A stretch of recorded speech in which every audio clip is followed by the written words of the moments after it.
Aga tere hommikust kõigile, kell on saanud 10, mis tähendab, et aeg on alustada ja algab Kväärikas, keskkond, turvalisem Eesti. Ja olgu kohe alustuseks öeldud, et tänase konverentsi töökeeleks on küll eesti keel, aga kuna täna on meie seas ka palju inglise keeles kõnelevaid sõpru, sealhulgas esinejaid, siis läbi päeva seikleme siin kahe keele vahel.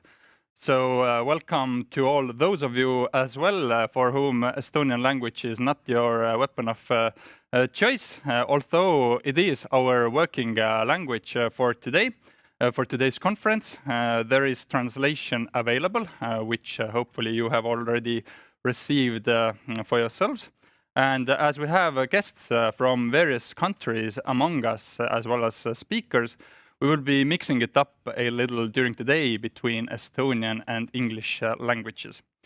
Minu nimi on Andrei ja mul on suurim hea meel tervitada nii kõiki teid, kes te olete siin kohapeal Telia peakontoris, kui ka kõiki neid, kes te liitute meiega ekraanide vahendusel. Tänane konverents on osa Eesti LGBT Ühingu projektist Üks kõigi ja kõik ühe eest võimekad võrgustikud inimõiguste kaitsel, mida rahastab aktiivsete kodanike fond. Ja samuti osa Baltic Pride 2023-st, mille üritused, nagu ilmselt enamik teist nagunii juba teab, rulluvad lahti kuni nädala lõpuni välja ja päädivad homme suure rongkäigu, kontserdi ja piknikuga. Aga täna ootab meid ees tihe päev, mis on täidetud erinevate kogemuslugude, töötubade, aruteludega ja kui ma saan sõnastada siia algusesse ühe soovi nii esinejatele kui kõigile osalejatele, kõigile teile, siis ma loodan, et me suudame selle päeva jooksul rääkida ausalt ja valehäbita rasketest kogemustest, probleemidest ja väljakutsetest, aga jagada sama julgelt ka rõõme, õnnestumisi, häid praktikaid ja arenguid. Olgu siis erinevate inimgruppide mõistmisel, toetava kooli keskkonna loomisel või turvalise tööelu tagamisel. Ja kõigist nendest teemadest siis päeva jooksul ka siin järjest põhjalikumalt räägime. Aga enne kui kõige selle juurde asume, siis on mul hea meel paluda siia avasõnadeks võrdse kohtlemise volinik Christian Veske. Kristin, palun.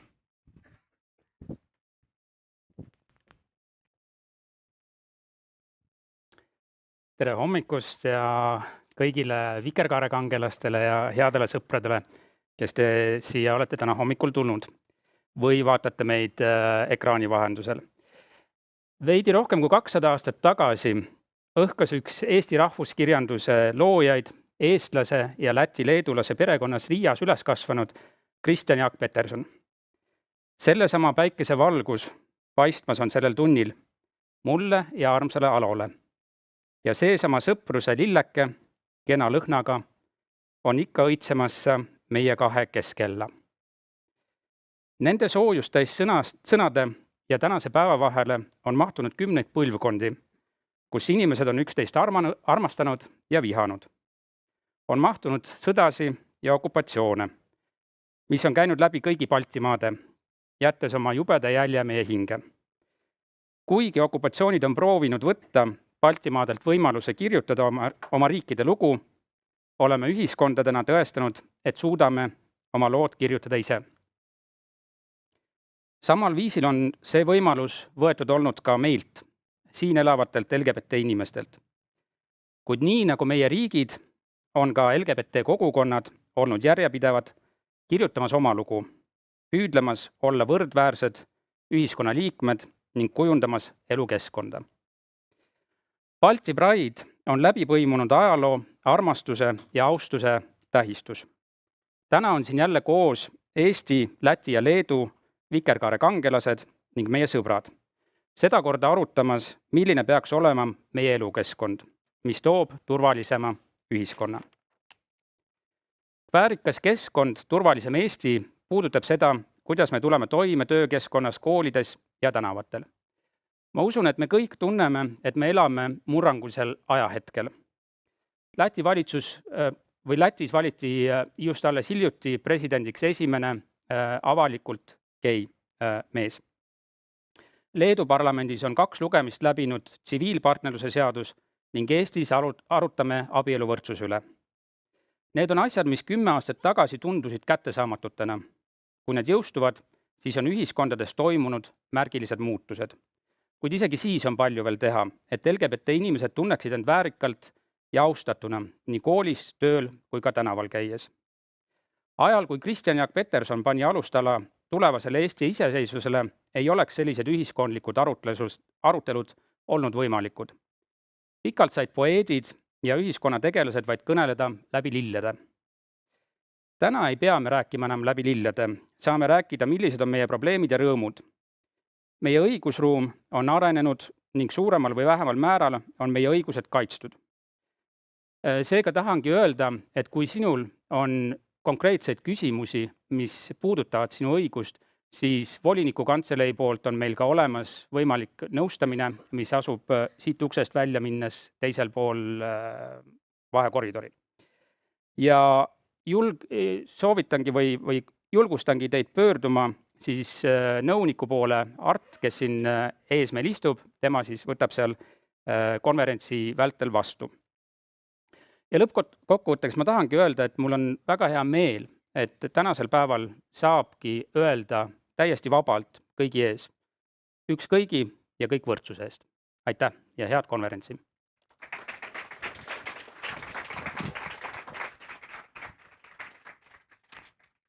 Suur tänu, võrdse kohtlemise volinik Christian Veske ja üks väike tervitus on meil siin alguses veel. Tõsi, selle autor ei saanud täna meiega siin kohapeal liituda, aga oma videotervituse saadab haridus- ja teadusminister Kristina Kallas.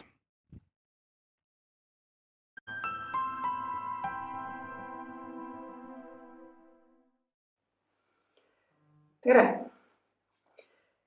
Me teame seda, et ühiskonna arengutaset näitab see, kas inimesel on kõht täis, kas tema tervis on hea ja kas tunneb ennast kindlana tuleviku suhtes. Kuid mingist hetkest alates see materiaalne kindlustatus ei taga enam heaolu kasvu. Arenenud riikide ja ühiskondade tunnuseks on lisaks SKP kasvule ka see, et inimesed tunnevad ennast õnnelikuna.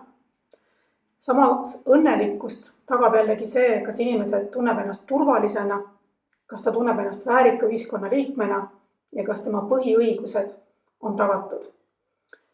Eesti on läbi tegemas täna seda küpsuseksamit, et kas lisaks sellele, et me oleme suutnud tagada oma inimestele materiaalse turvatunde, me suudame ühiskonnana areneda ka sinna, et me tagame kõikidele inimestele võrdsed õigused ja kinnitame, et kõik inimesed on võrdselt, võrdväärsed saama õiguse Eestis abielluda. See on Eesti küpsuseksam ja me oleme seda kohe läbimas ja ma usun, et Eesti inimesed on selle küpsuseksami jaoks valmis. Kväärikas ja turvaline Eesti. See on see Eesti, mille eest me oleme seisnud teiega koos ja mille me eest me ka tulevikus seisame. Ma loodan, et me teeme seda koos ja meid, kes seda koos teevad, on tulevikus aina rohkem. Ikka koos.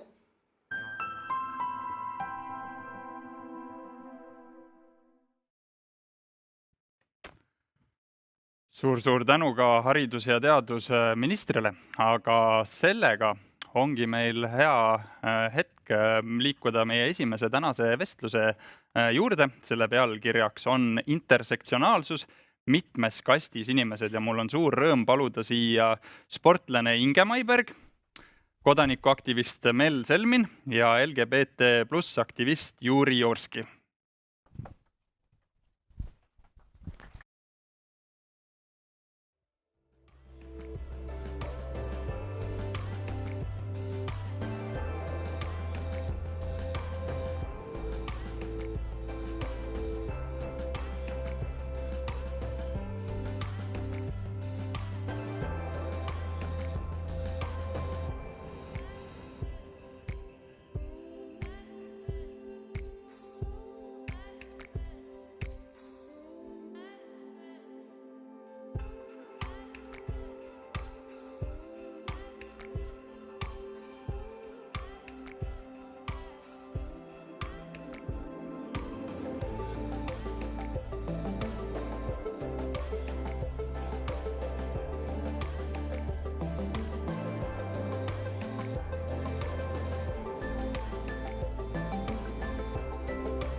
Cedric Kennel ja Fanny Illes.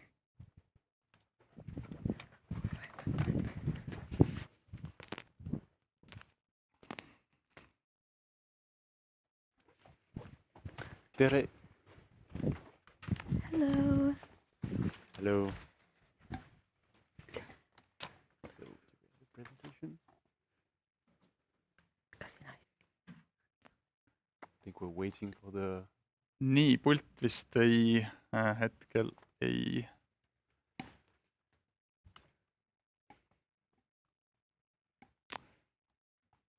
Oh, it goes. All right. Now we have it. Okay. Okay, welcome to our presentation. We are here from Brussels to talk to you and teach you how to make your school more queer friendly. First of all, we're going to introduce ourselves.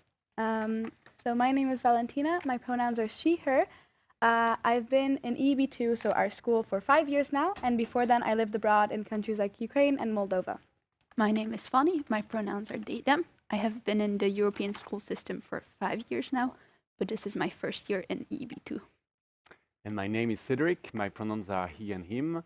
I teach French in our school for 4 years, and I've been also helping the kids from the Pride Club since right from this creation, so for 4 years. So, first of all, what is the Pride Club? So, the Pride Club was founded in 2019, so 4 years ago.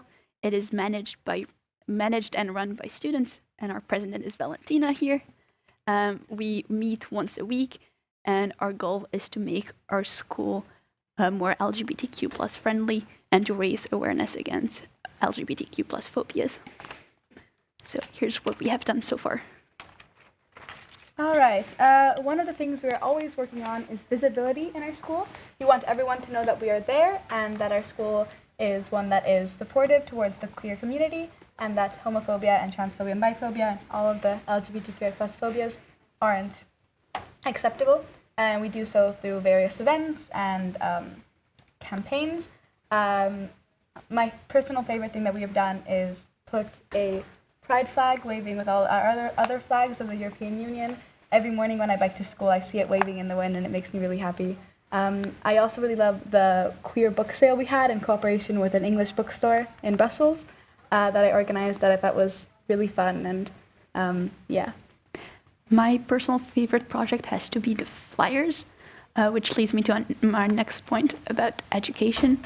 I thought that a lot of the LGBTQ plus phobia comes from the lack of knowledge. That is why I found it important to make these flyers, and that is also why I volunteered to give presentations to younger classes. On top of that, we've also hosted a short film festival at which we showed queer short films, and we had a stand at International Women's Day about inspirational trans women. So another point that is very important is creating a safe space. So right from the beginning, that was the goal from Georgina. She was a 13-year-old Portuguese girl, and she came to me and asked me to help her out to create the Pride Club.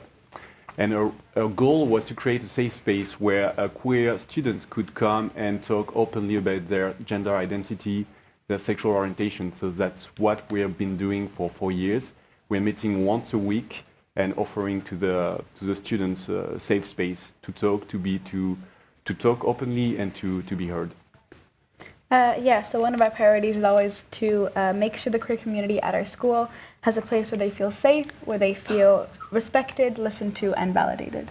And that is what I felt when I joined this year. I felt like I could be myself there and I could talk about the issues without being scared. And so next we have the charter. So 3 years ago, the school management polled the students on their well-being, and they asked the Pride Club to draft guidelines for LGBTQ plus policy. So that's what we've been doing with the Brussels-based association. And we wrote a list of recommendations about the school infrastructure, administrative documents, about teaching, about processes, how to be more inclusive for trans students. And so since then, we finished this document, which is online, and it's a sort of pledge by the school management to make the school more inclusive for queer students. So we are trying now to implement all this proposition. And so we also have a bunch of future projects we're working on. One of our main priorities is to have gender-neutral bathrooms in our school. We also wish to have co-ed PE classes and queer sex education. And we also want to reach beyond our school and talk to people outside of the school and pride clubs from different European schools. And we also would love to have a rainbow crosswalk in our school. It's just a little thing to increase the visibility even more. So here's what we have done so far, and now here's how you can help.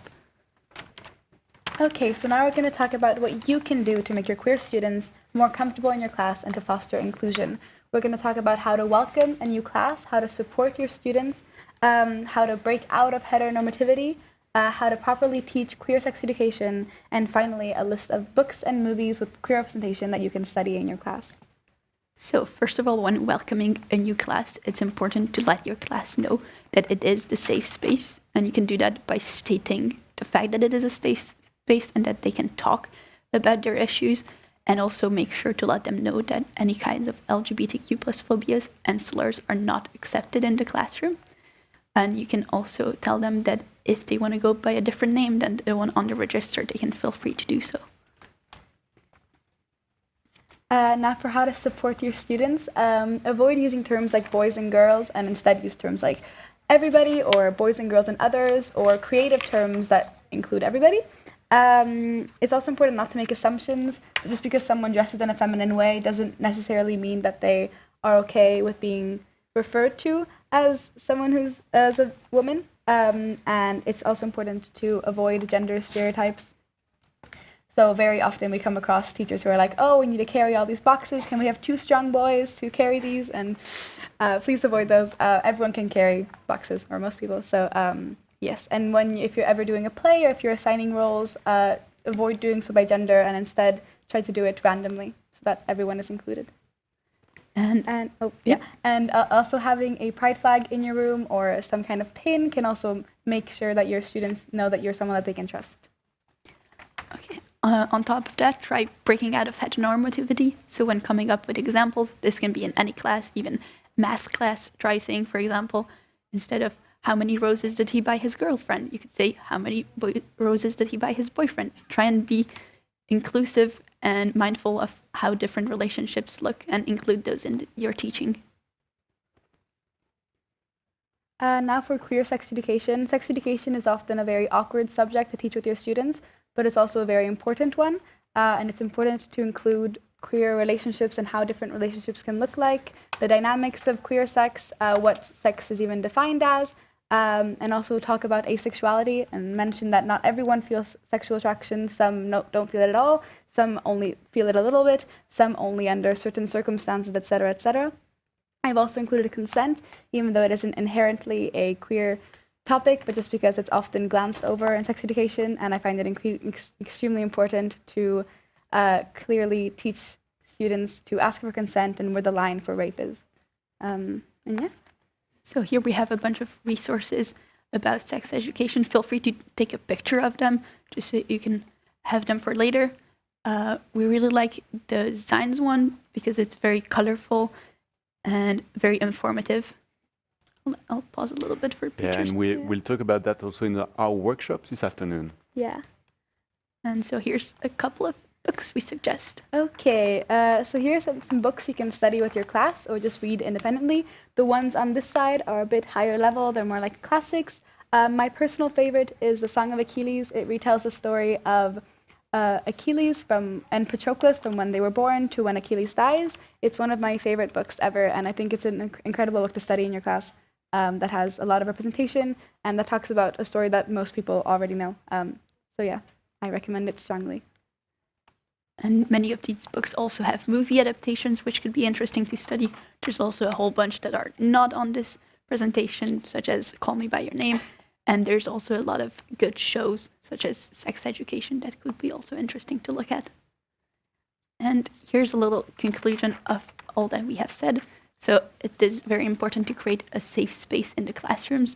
And you can do that by addressing any kind of LGBTQ+ phobias and foster visibility. So by having a flag or showing clearly that you are an ally, you have also to use inclusive language while teaching. So make sure to not assign gender roles and use terms such as everyone, and then break out of heteronormativity and gender stereotypes.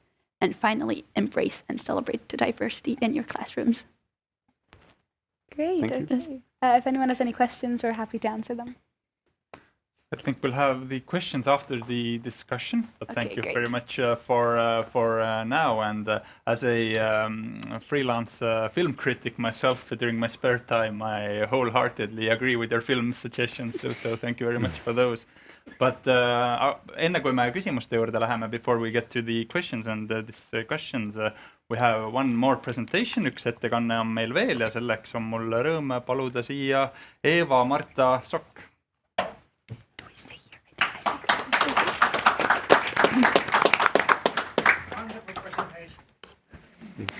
Tere! Mul ei ole mingit üliilusat ettekannet, nagu neil oli. Ma lihtsalt räägin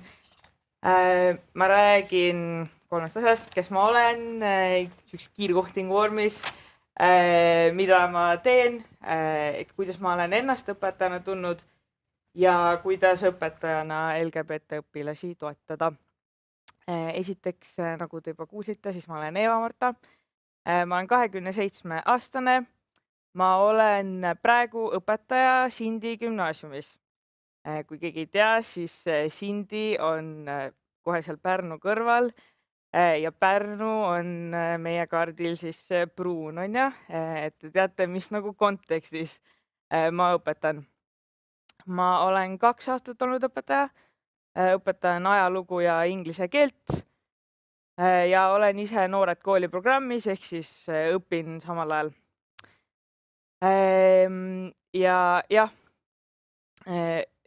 Esiteks, nagu alati peab ütlema, siis see, millest ma räägin, on minu kogemus ja see on hästi nagu spetsiifiliselt seotud sellega, mis on minu taust, kes ma olen inimesena, et ma ei tea, kui hästi nagu ülekantav see minu kogemus õpetajana on, aga võib-olla, ma ei tea, saate mingid mõtteid siit.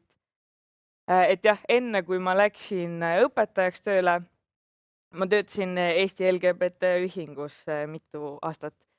Ehk siis ma olin olnud juba nagu mingil määral kuidagi meedias, pildis, sotsiaalmeedias kui LGBT inimene ja LGBT aktivist. Ehk siis nagu kooli minnes kõik juba teadsid, et ma olen homo.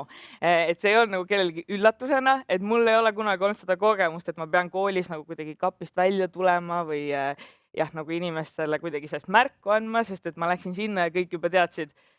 Sest et tavaliselt, kui sa saad uue töökaaslase, siis sa ikkagi nagu guugeldad, kes ta on, või õpilased ikkagi uusi õpetajaid guugeldavad või otsivad need Facebookist ülesse. Et mul nagu jah, täiesti puudub see kogemus, et mis tunne on see, et sa pead kuidagi nagu avama ennast või seda välja ütlema, sest et kõik juba teadsid, kui ma sinna läksin.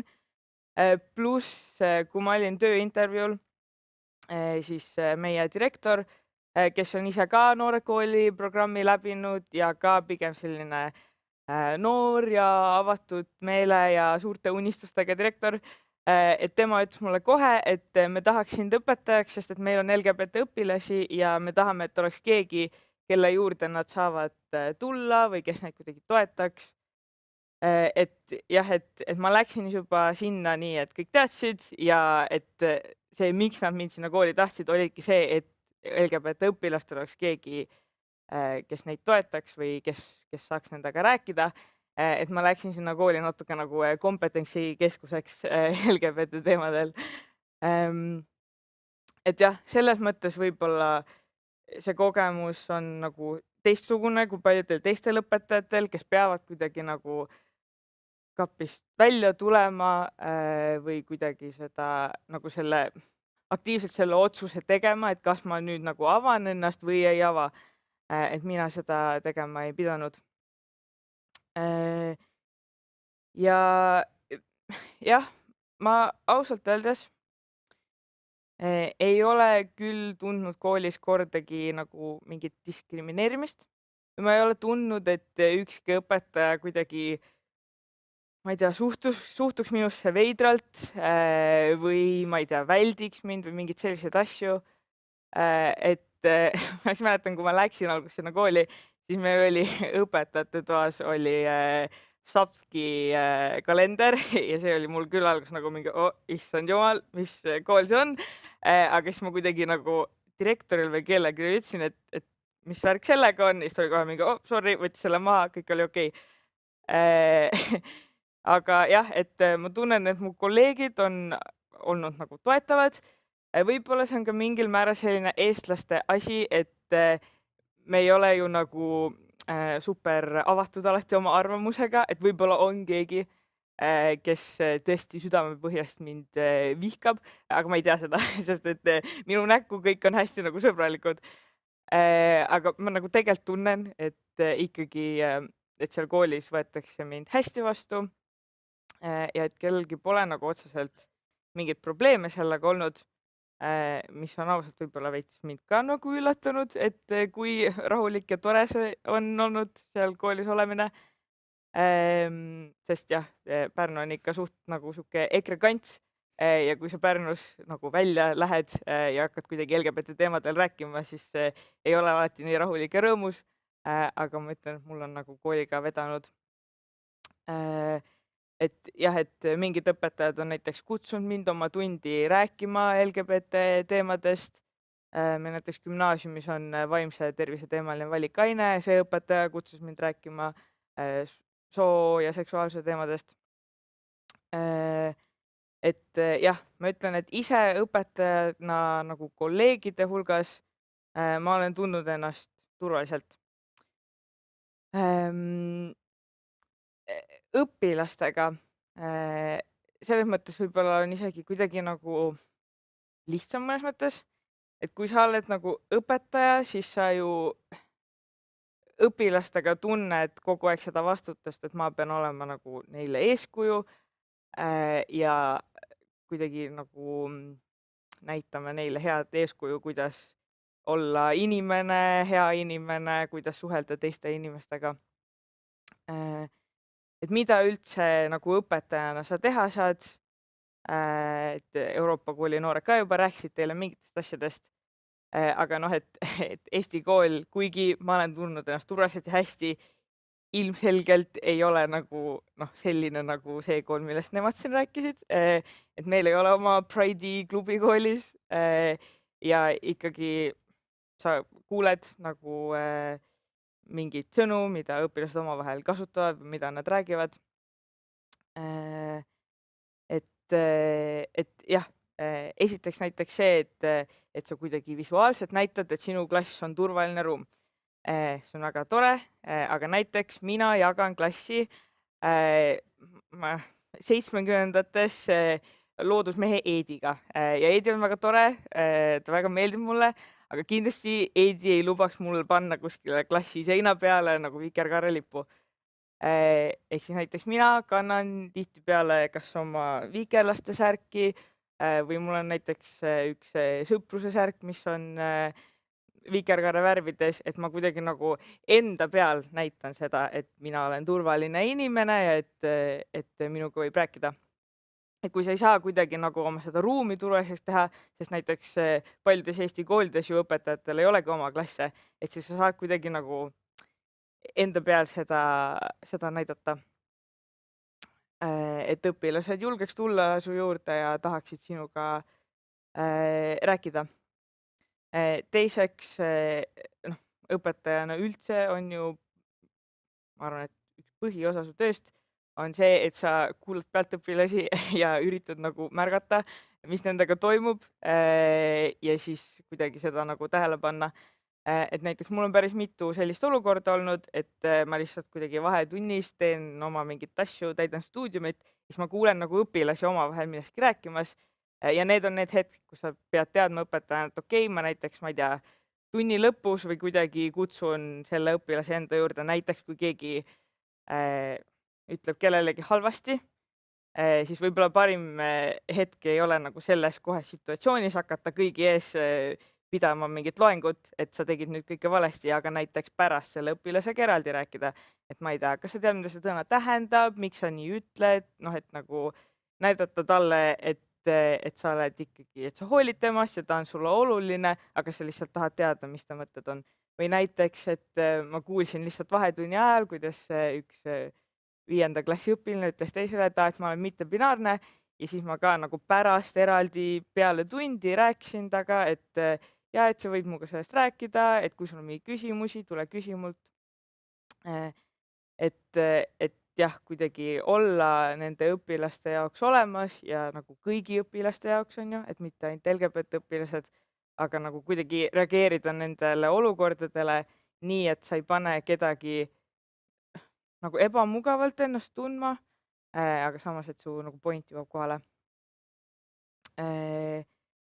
Ja jah, nagu ma juba enne mainisin, siis nagu õpetajana sul on hästi suur nagu selline eeskuju roll, et ma ju tean, et mul on õpilasi, kes on homofoobsed või kes joonistavad näiteks haakriste igale poole.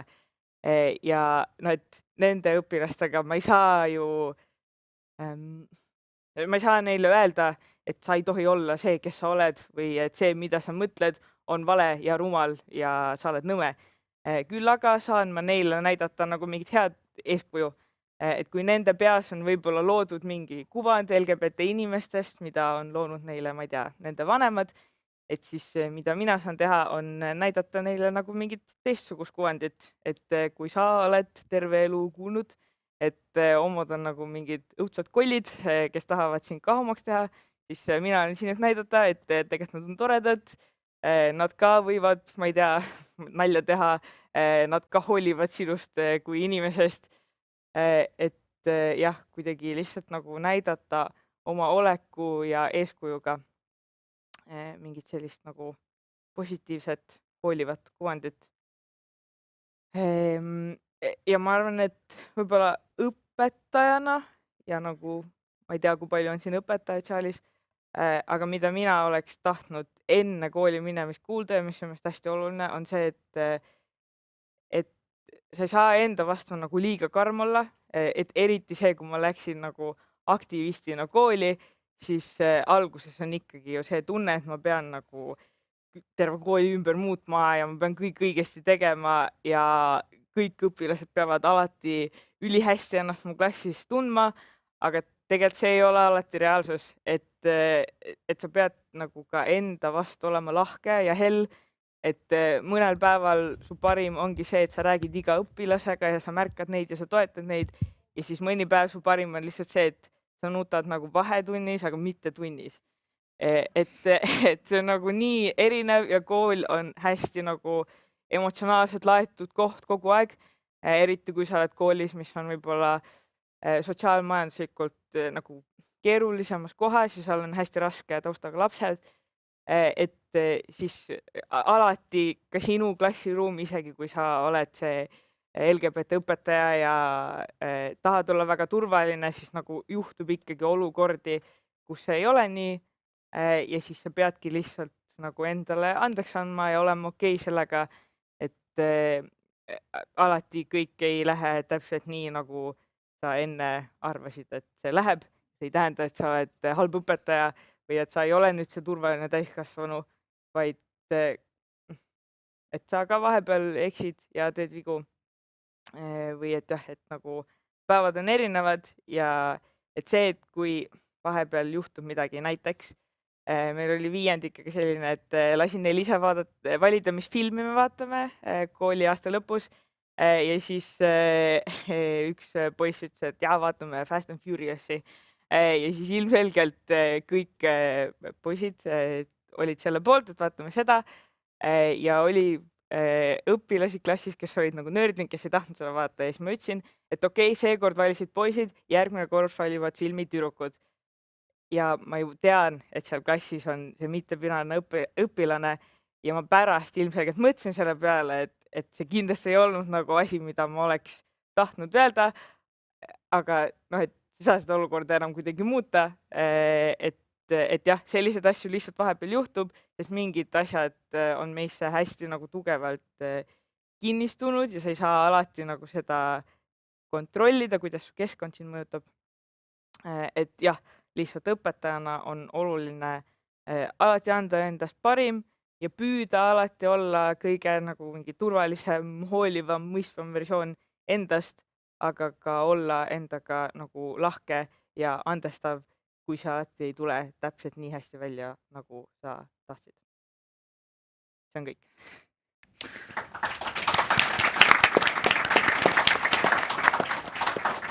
Suur aitäh sulle selle väga toreda ettekande eest ja and for those of you for whom the sub-calendar reference might have gone a bit array, then it's a highly conservative Estonian organization who have a stronger fondness for the Middle Ages than towards the modernity.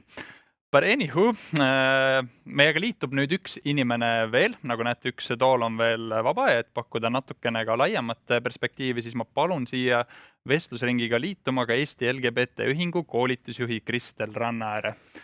Tere, Kristel, ja ma sinuga tegelikult ka alustaks, kui sa nüüd kuulasid neid kahte ettekannet, siis kui palju siin ühelt poolt äratundmist oli ja teisalt, kui palju need kirjeldused või need praktikad sinu jaoks iseloomustavad Eesti haridussüsteemi üldse, et mis sinu jaoks laiemalt hetkel olukord on LGBT plus sõbralikkusega Eesti koolides?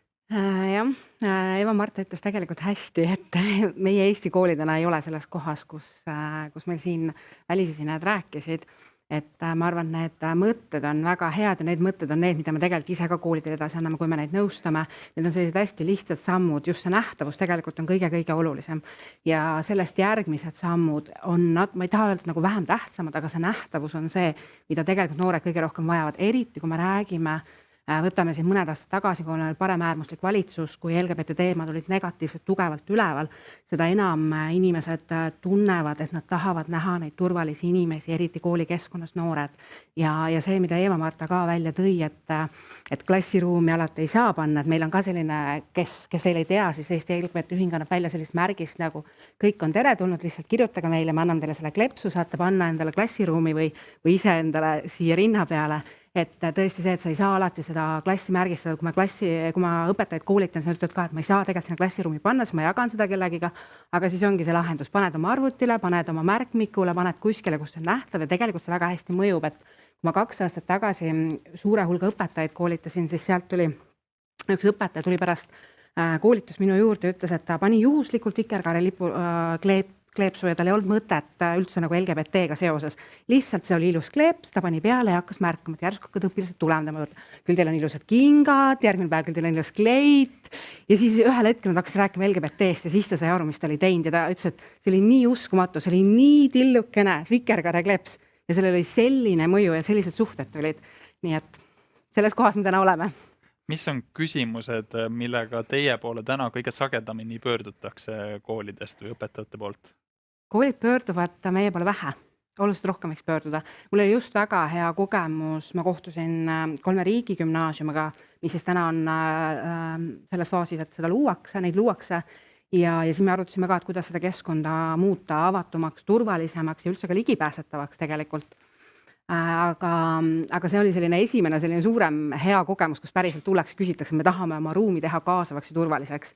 Aga muidu koolid meie poole naljalt ja pöördub pigem on niimoodi, et mõned õpetajad, kes on meid üles leidnud, kas siis käinud meie koolitustel või teavad meie olemasolust, siis mingite juhtumite valguses meie poole pöörduvad, et nõu saada, kuidas seda lahendada siis selliselt nii, et kõik tunneksid ennast hästi. Eva-Marta, kui sina kuulasid esimest esitlust, siis kuidas sulle tundus, kas see on miski, mis on Eesti kooliruumis justkui valgusaastate kaugusel või on see kuidagi käega katsutav tulevik? Kui palju siin tundus sellist, mis on kuidagi praktiliselt järgmise sammuna ettevõttav ka Eestis? No ma arvan, et näiteks see asi, et sa oma tundides kaasad LGBT teemasid või näiteks vaatad mingeid filme, loed raamatuid, asja, et see ju tegelikult on väga lihtsasti tehtav ka praegu, oleneb ülipalju koolist, juhtkonnast, sellest, et kuidas nagu, kui palju õpetajatele antakse autonoomsust, aga see on nagu väga tehtav ka juba praegu. Ja ma arvan, et ka ikkagi õpetajad ju teevad seda, aga ka sellised asjad nagu neil oli seal see Pride klubi, ma nagu ei tunne, et see oleks nagu mingi täiesti kuskil kauge tulevik, mida ma ei näe praegu, sest et kui ma olen koolis, siis ma ju näen õpilasi ja nad tegelikult suht vabalt ikkagi räägivad oma identiteedist ja nagu mulle tundub, et noored ise on pigem ikkagi nagu uhked enda üle. Ja jah, ma olen koolis ju suht vähe olnud, aga oma kogemuse põhjal mulle tundub, et on juba koole, kes on nagu vastuvõtlikud rääkima LGBT teemadest ja nagu näiteks riigigümnaasiumi näide, et noh, ma seal ei oleks üldse üllatunud, kui tekiks nagu mingi selline Pride klubi nagu on. Et ma arvan, et see riigigümnaasiumite tulek ka nagu muudab Eesti koolimaastikku praegu. Ma arvan, et see, et meil on uus valitsus, uus haridusminister, see väga palju muudab Eesti haridusmaastikku.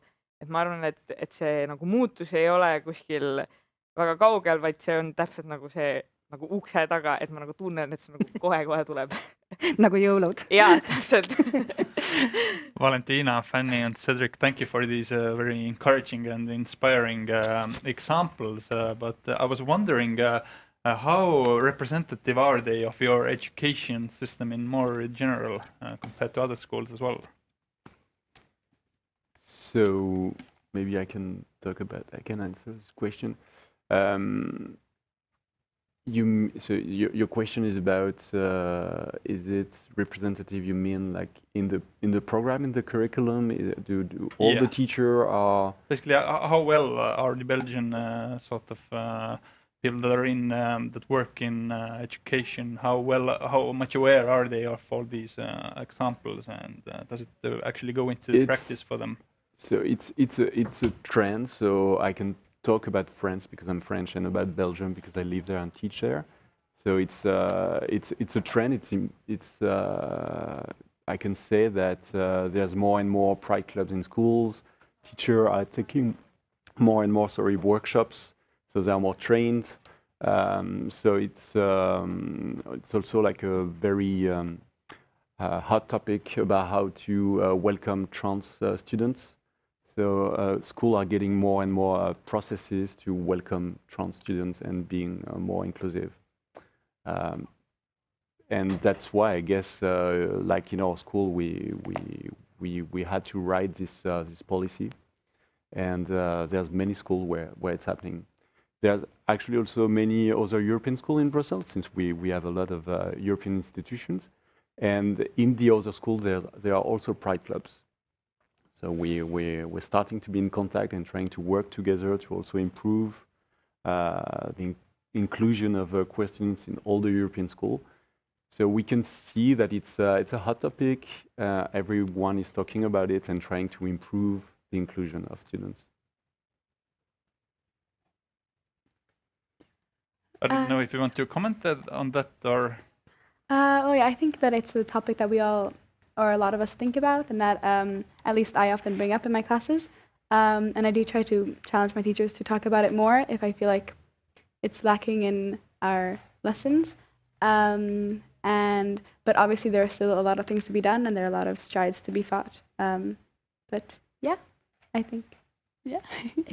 In my experience, I was in a Belgian school, in a public Belgian school before going to the European school, and there it was way less talked about. So I feel like the European school is better at it than other public schools, but I think we're definitely getting there and moving forward. I think from the Estonian perspective, what you described sounds rather ideal, or at least very, very nice, very encouraging. But what are the key challenges you are facing at the moment, or what do you see as the next difficult steps to take in creating more safer spaces? Every year we have a Pride Day, an International Day Against Homophobia, Transphobia and Biphobia, where we have presentations to classes of students between 11 and 13. And every year we try to also present it to primary students, but we have a little bit of a resistance on that side. And they find that the younger students aren't old enough to hear about queer relationships and queer identities. And that's one of our biggest challenges, to try and work with primary students as well, because it's important to talk about it to primary students, because they are talking about it anyways, and they are forming homophobia, like their homophobic behavior and opinions, and it's important to talk to them and make sure they understand it. So that's one of our concerns now, our challenges. And then we also have some processes that are taking a long time with our management, like we want to have gender-neutral bathrooms, and that's taking a while to go through, but yeah, it's in the works. Yeah, we tried also reading books to primary, which we suggested, but didn't manage to do. So hopefully next year that's something to improve. And we also had a couple of complications with the flag being blown up by the wind and not replaced. But apart from that, we're working on it. Yeah. Yeah, our school management is very supportive. So I think it's that's actually the positive points. There are maybe, the challenge is with the primary school because we have still some parents who are very reluctant with this kind of education, and every year we get complaints of parents when on the 17th of May, we have many events.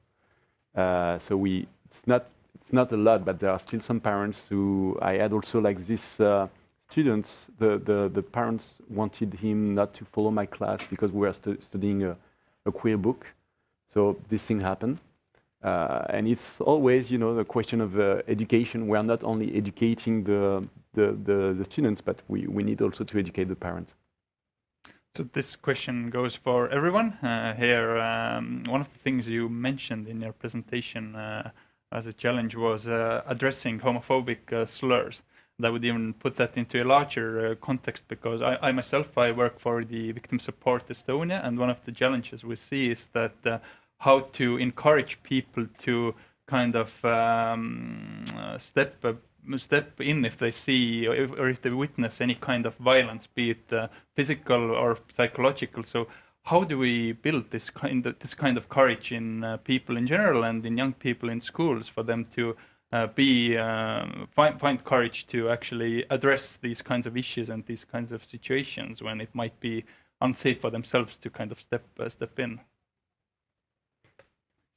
I know for schools that teachers are the authority, so I guess teachers shouldn't be that scared of addressing these slurs because at the end of the day, they're the ones that the students should listen to. But that's only from my experience and from school. I don't know in any other environments. So in our school, we also try to improve so the fight against discrimination by some workshops. And so we created 2 years ago this workshop called Active Bystander. It's for the 15 and 16 years old, mostly this workshop. But and in this workshop, we actually try to encourage all the students to act when they witness in the corridor or even everywhere homophobic slurs or any kind of discrimination. So yeah, and so we have this workshop. So we're trying to also by this workshop training all the teachers because it's not only the students but also the teachers need to be trained. So I think it's a very great way to make them aware of the need actually to act when they see this, and so I'm very proud of this workshop. Okay, well, in my experience, at least when I was younger, in like the first few years of secondary, there were some times when people said some words that weren't really okay, and then I mean the teachers usually said something and we talked about it. I think that's important, and also to just make sure that the students know what they're saying and know what it means, because often it's just these slurs are viewed as just words, but I mean they have so much hate in them, and it's important that they know what they mean and what they're saying when they say those words.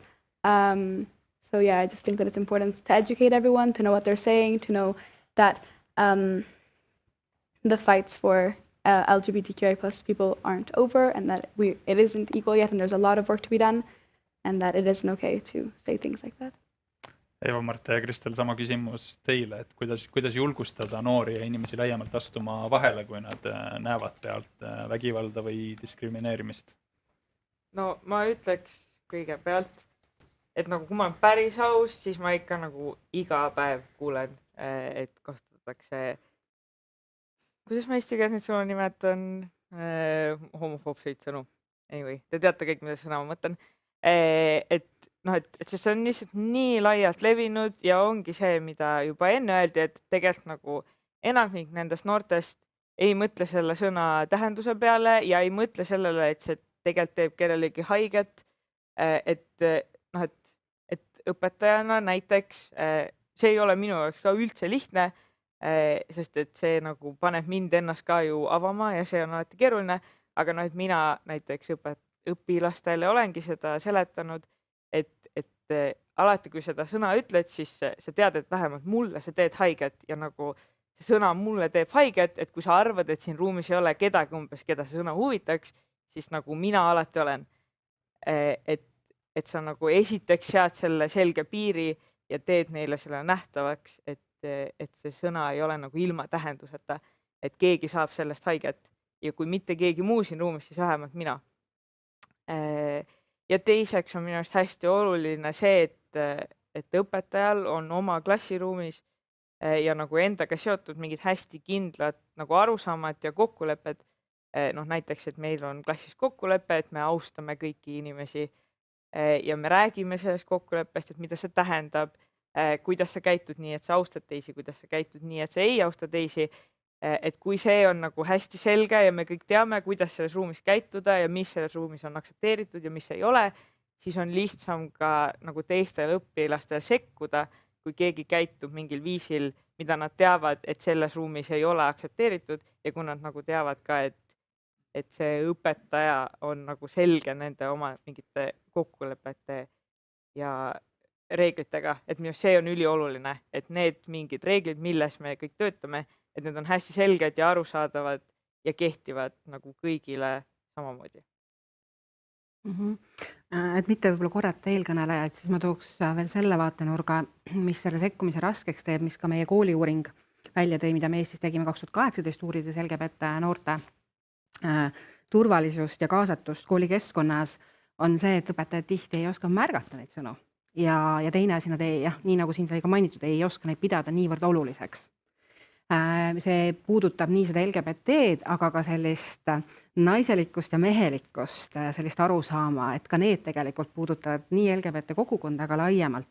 Ja need on need, millest õpetajad lihtsalt ei oska märgata ja ei oska sekkuda, ehk et sellega peaks tegelema.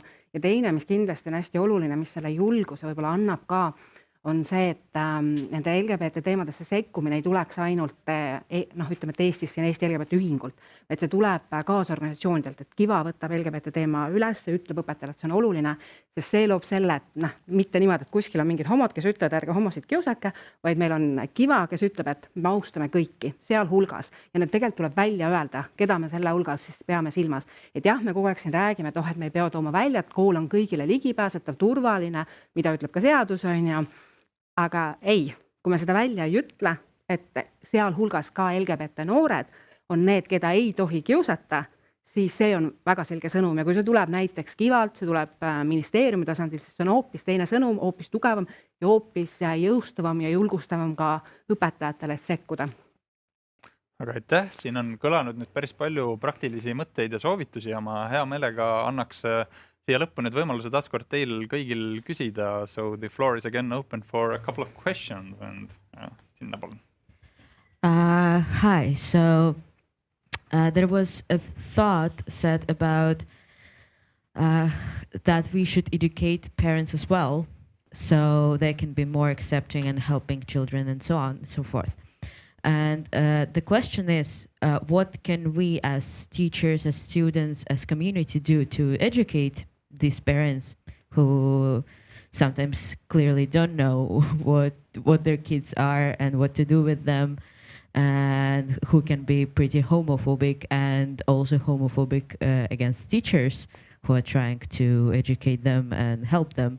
And also that would be interesting to hear from the perspective from example like a Belgium school, which is more maybe open and where you can put a queer book into curriculum.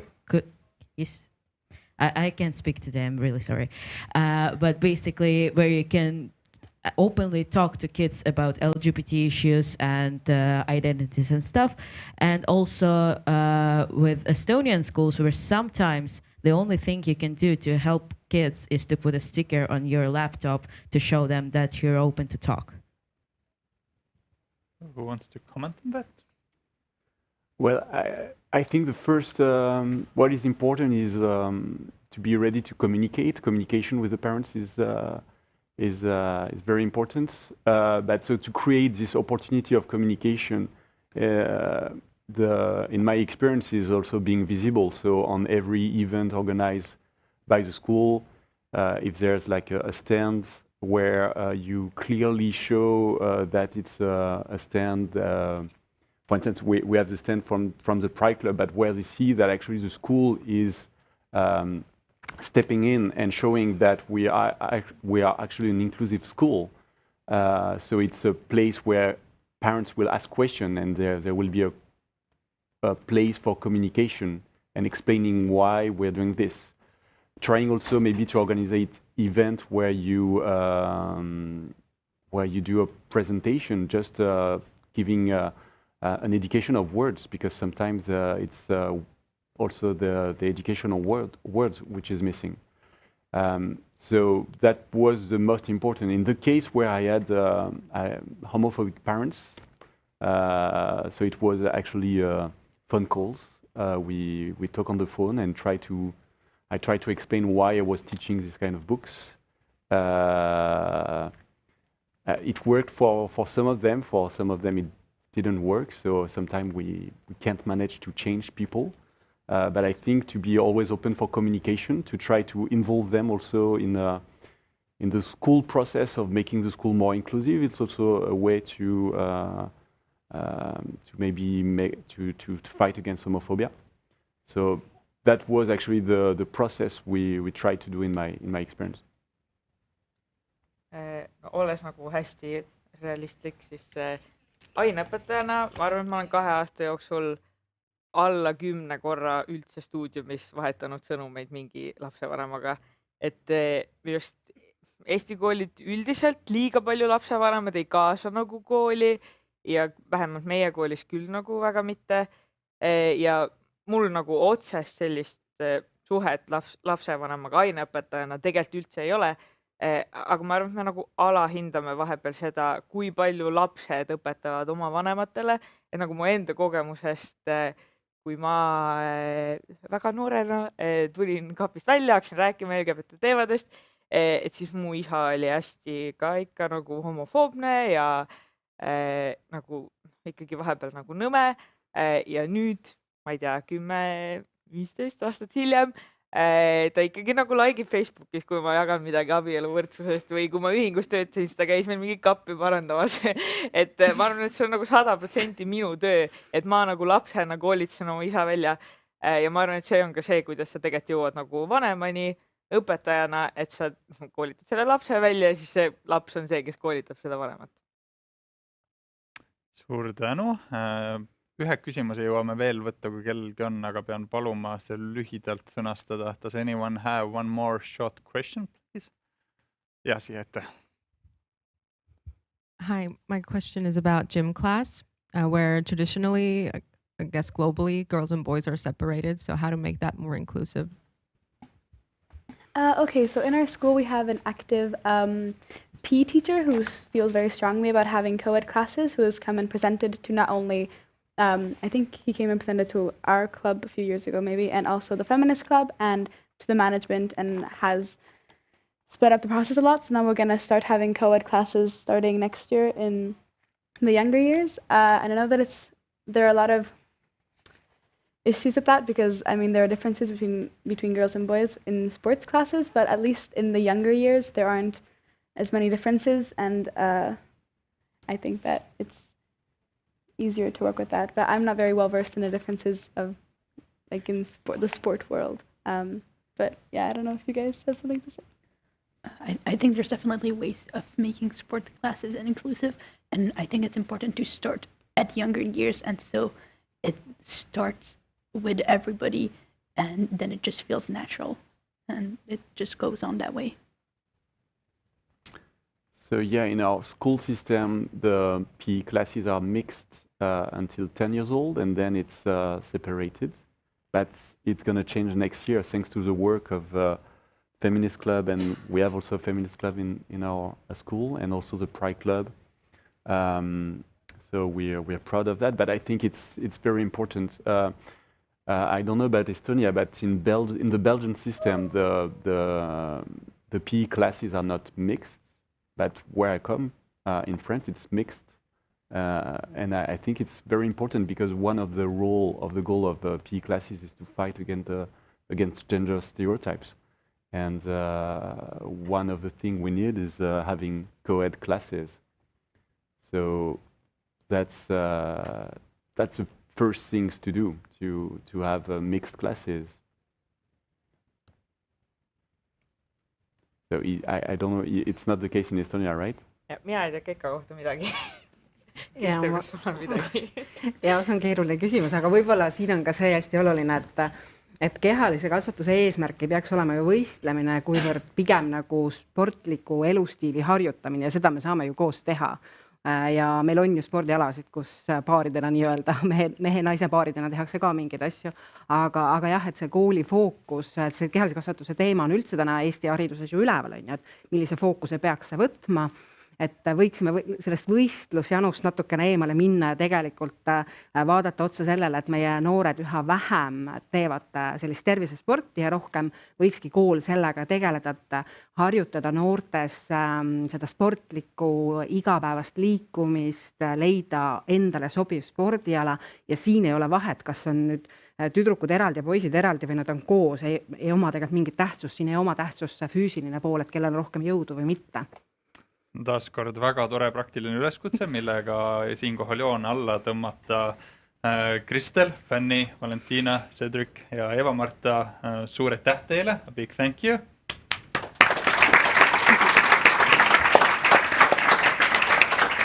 Ja nüüd meid ootab lühike kohvipaus, nii et koguneme siin samas kell 12:10, kui jätkame aruteluga turvalisest töökeskkonnast.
Tere tulemast tagasi konverentsile Kväärikas, keskkond, turvalisem Eesti. See kohvipausidelt naasmine on alati kõige keerulisem. Ma loodan, et kõik, kes te liitute ekraanide tagant, ka teie jõudsite midagi head endale hankida.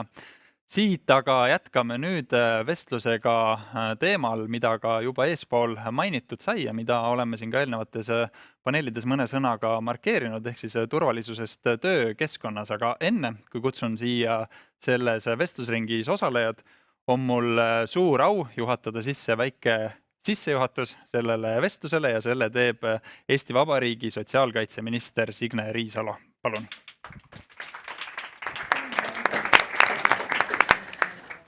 Tere päevast, teie olete saanud siin juba huvitava pool päeva veeta. Mina tulen siis nii-öelda põikena siit läbi.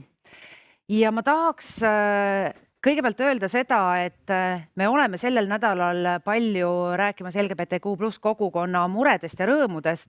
Ma loodan, et rohkem rõõmudest, kuigi on ka muresid, mis varjutamas on. Siis töökeskkonna kontekstis ma tahaksin tõmmata selle isegi natukene laiemaks ja rääkida mitmekesisusest töökeskkonnas. Tööpered on hästi eriilmelised ja inimene ju tegelikult oma elust väga-väga suure osa veedab kas tööl olles, töökaaslastega suheldes ja see tähendab seda, et see keskkond peab olema toetav, turvaline, enesearengut võimaldav, aga mis kõige olulisem, iseendaks jäämist võimaldav. Et olgu meil siis tööperes mehed, naised, vanemaealised, erivajadusega inimesed ja LGBTQ+ kogukonna liikmed, tegelikult nad kõik vajavad seda turvalist ja toetavat keskkonda. Teame, et meil on palju selliseid ettevõtteid või valdkondi, kus sagedasti pigem töötavad ainult ühest soost inimesed. Mina ise tulen sellisest keskkonnast Sotsiaalministeeriumis, valdavalt töötavad naised. Ja tegelikult ei ole ükski töö pere tasakaalus, kui seal on väga ühesugused inimesed, ühesuguste vajadustega inimesed.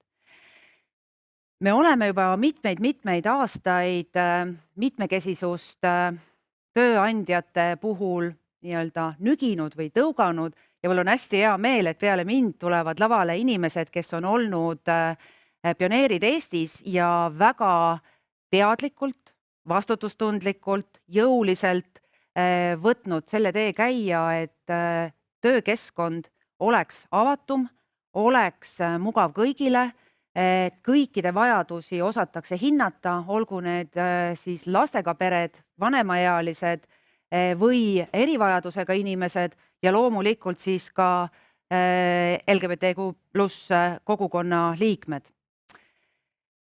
Eesti, ma arvan, on olnud tolerantsem enamuse ajast kui nii mõnigi endine postsovetlik riik. Meil on olnud selliseid hetki ja lähiajaloos, kus vaenu õhutamine on olnud ebaproportsionaalselt suur. Täna me oleme natukene jälle nagu selles olukorras, aga seda tasakaalustavad vähemasti positiivsed liikumised, mida valitsuserakonnad on ette võtnud. Samal ajal eelmiste valimiste järel oli 2-aastane periood, kus ma arvan, ei olnud lihtne olla LGBTQ+ kogukonna liige või ka kanda neid väärtusi ühiskonnas avalikult, et toetada seda ühiskonnagruppi. Ma hästi loodan, et tööandjad Eestis võtavad eeskuju järgmistest esinejatest ja et meil saavad olema sellised tööpered, kus hinnatakse igaühe eripära, omapära ja eeskätt õigust ja võimalust olla tema ise. Viljakaid arutelusid teile!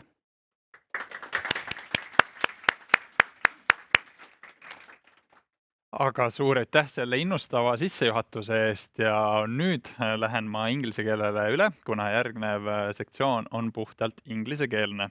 So the next discussion is titled Why should employers be interested in sexual and gender identity, and it'll be solely in English. and I'm very happy to invite the speakers here to join me. They are Head of HR for Telia, Ingrid Viinapuu, Head of HR for Swedbank, Ülle Pind, Kaspars Sailitis, who runs the diversity chapter in Latvia, and Helen Talalaev, Head of Diversity and Inclusion at the Estonian Human Rights Center. So welcome everyone, and I would actually like to start with a quote, or rather a short summary of something an Estonian employer wrote about his thoughts on this kind of topic, and then I would really love to get your reflections on that. So it goes. Since some minorities are defined solely through sexual identity, I don't find it to be a proper topic to address at the workplace. Sexuality is part of one's private life, and addressing it conflicts the principle of neutrality. Personally, I do support them, but I don't find it proper to do so in the context of an organization. So I'm going to start with you, Helen. Do you think this reflects the broader attitude of Estonian employers, or rather not? I think it does, the broader context. Because this spring we had a small research with the organizations that are part of the diversity network, meaning organizations or employers that actually already do some work with diversity and inclusion. And even among those organizations, the sort of general viewpoint was that although it is really important to talk about gender equality, and about, I don't know, the accessibility, also about age or ethnicity, then LGBTQ plus people, these are the people we do not feel comfortable to talk about. So that was something that the research showed. So because of that, I suspect that it might be a general trend among Estonian employers. But of course, there are exceptions. So Kaspars, pretty much the same question too, when listening to this quote and what Helen said, how much did it remind you of the Latvian attitudes by the employers? It's definitely part of the Latvian attitudes towards that, but it's like we always have a nice answer when somebody is saying is like, why do you have to show your sexuality? It's like for many people, it's like still in Estonia, if you raise your hand, it's like how many of you have the wedding rings if you're married, and that actually demonstrates your sexuality on the daily basis. So that's and this is our answer. It's like each of us demonstrate sexual orientation. There is only some parts that you're afraid to talk about it and you don't feel comfortable. But if Estonia has this problem, then Latvia definitely has this problem, because at least in this field you're way much better than the Latvians. Ingrid and Ülle, you as well, do you find this to be a prevailing attitude, or is it something that is changing? I believe and I hope that it is changing, but I think it's definitely something that we do not feel comfortable to address, to talk about it.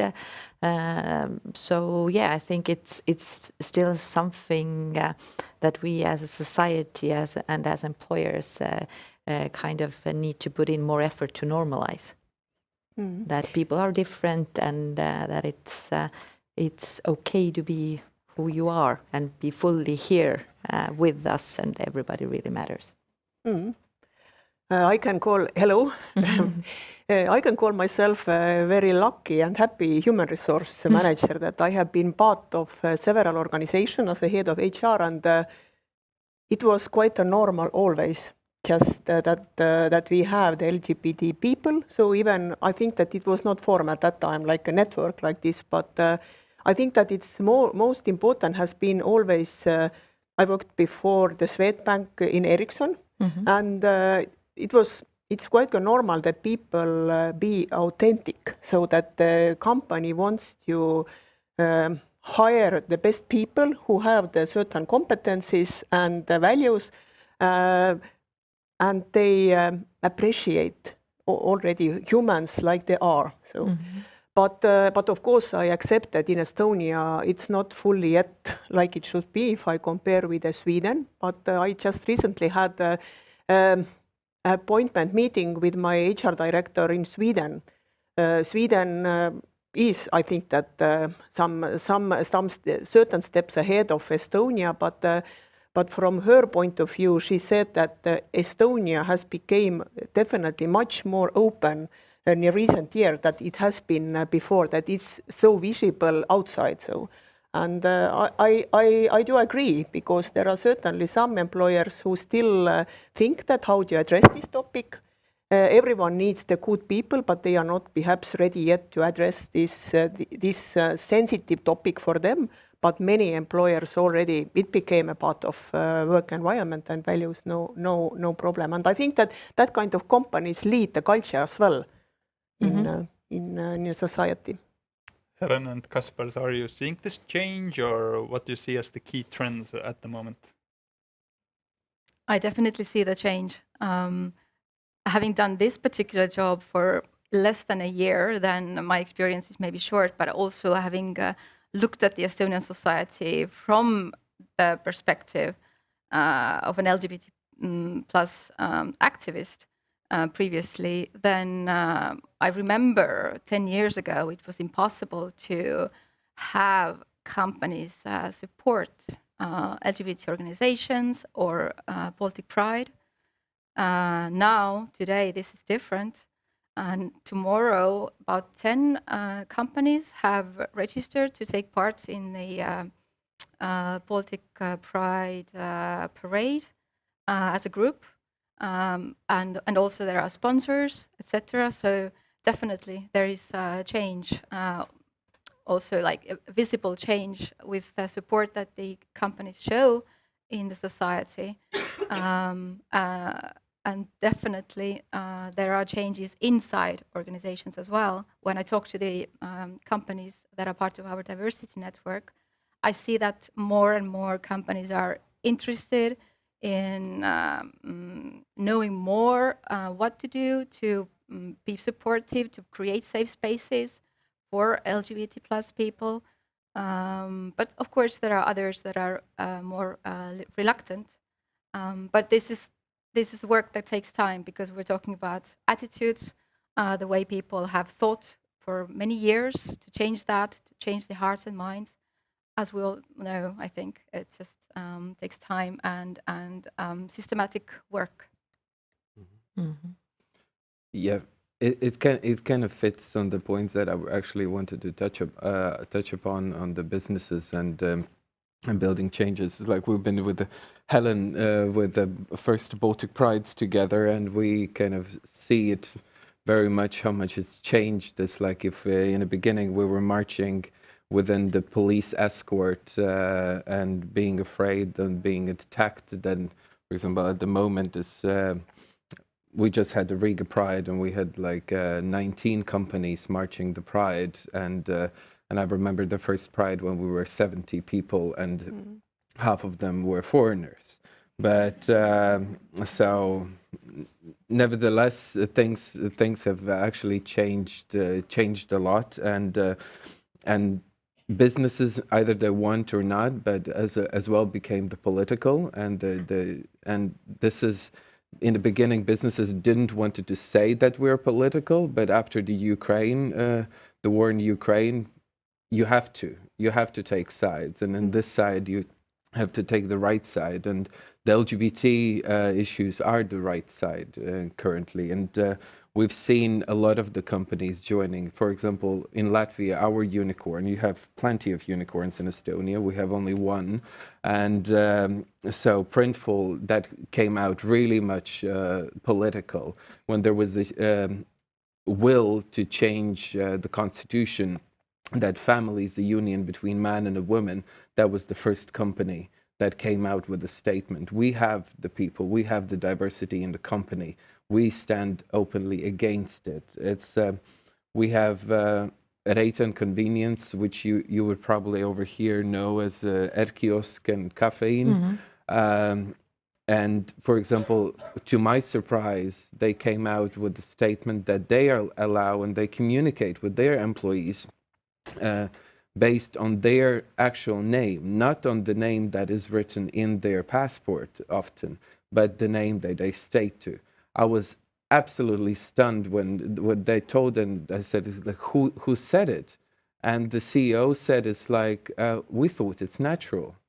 So, and obviously this is the work. This the same as the Swedbank just this year, but in Latvia, they're already 3rd year in a row when they're flying the rainbow flag. For a lot of the people, it doesn't mean anything, but for the LGBT community and as well for the allies, it means a lot. This year we had flowers as our symbol. The board of the Swedbank actually made a flower bed next to the headquarters. So that is a public statement. For example, our Madera Cosmetics are for a reason making androgynous models and showing the love between two people, not between two genders. So those are the changes that I would probably not imagine. I've marched every single Pride since 2005 and been organizing since 2009. So I've seen massive changes, and I think the businesses have to start and take and be proud of that. They're making the social changes, they're making the political changes, and I think the diversity charters is one of the platforms that, the same as you're using the chambers of commerce as being a lobby for the economic and tax issues, the diversity charters can be a sort of a lobby to change the social attitudes and also political changes for the better. Let's try to tackle the overarching question head on. So why is it necessary to talk about LGBT plus people in the workplace? Whoever who wants to go first. I can go. So why it's important, we as employers who appreciate this, we want that our employees will feel good at workplace. That is the most simple thing. That the well-being is important, and for that no one wants to be differentiated. Everyone wants in a world, people wants to be equal. So, and that for at workplace it's very important, and we give this opportunity for everyone, that we create an environment where everyone feels safe and already feeling the good emotions and engagement, that it's not limited by some part of their life that might be not accepted. Yeah. So. Yeah, I fully support. If the question was like, why is it necessary? Why is it beneficial? I think if we do that, then we create the basis, as you said, for the safe environment and for everyone really feeling valued and feeling appreciated and feeling okay to be fully themselves, and then be there with everything that they have as a human being, basically. And that opens up completely new doors for innovation, creativity, and so on. Then people do not need to hide some part of them or do not need to think if it's okay or not. And I think what we can do as an employers as a first step is to create awareness about it, because I don't think necessarily people want to be mean or they even think they're mean. They don't acknowledge it. I think like where we come culturally, it's the schools we come where children are bullying each other, making comments about each other and so on. And if we don't address it at the workplace, create awareness about it and invite people to think about it, stop and think about it. Are the jokes you overheard, are those okay really for everybody, or would you have those kind of discussions? Then we just don't notice how we might not be inclusive regarding some of our very, very valued people around us. Yeah. Definitely. And since LGBT plus people is one group that is perhaps one of the most marginalized groups in the society still, and there's a lot of prejudice, then it's also a vulnerable group in the workplace, and specific work is needed because of that. Research shows that LGBT plus people experience a lot of microaggressions. just these small, calm, everyday comments. I don't know, having coffee together, having lunch together, someone says something. They're small things, but they can hurt a lot and take away safety and the feeling of acceptance. And so also with diversity and inclusion policies, strategies, action plans, really, really important. You can't do it without those things. It's a lot about everyday, how we live the everyday, how we have meetings, who is invited to lunch, who's not invited to lunch. Also, LGBT plus people tend to be very careful about talking about their personal lives. Coming out is something that you don't usually do once. You do it all the time. Every new colleague, every new partner, cooperation partner, I mean, at work, etc. So it's something that just happens, I don't know, regularly. Also, LGBT plus people might be more careful about talking about their mental health if they are burning out because they are afraid of the connections that there might be because of their sexual or gender identity, and also because fearing that they're not accepted as they are.